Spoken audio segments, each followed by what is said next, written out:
Arvoisa tasavallan presidentti, ärade republikens president.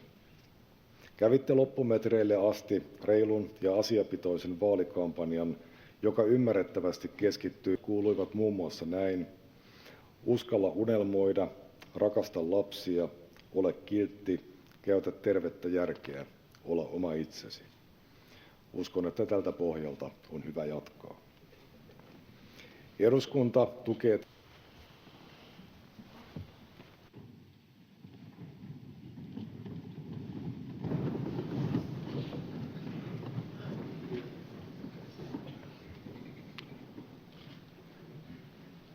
Arvoisa puhemies, hyvät Suomen kansan edustajat, ärade talman, bästa representanter för Finlands folk.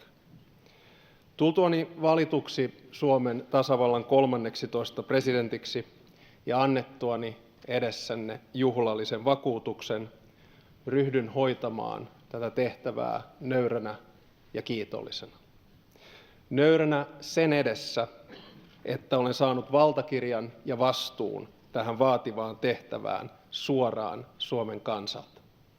Kiitollisena siitä, että saan palvella rakasta isänmaatamme näinä vaikeina aikoina. Kiitos.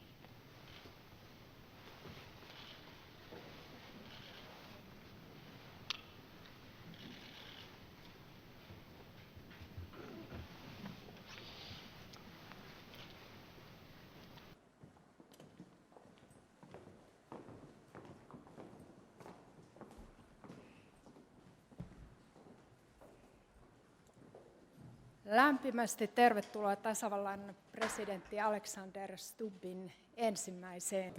Alla.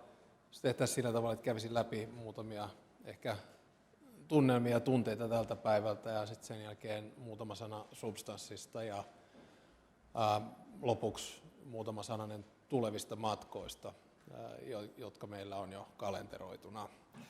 Eli ensimmäiseksi niin tietysti päällimmäisenä on kiitollisuuden tunne ja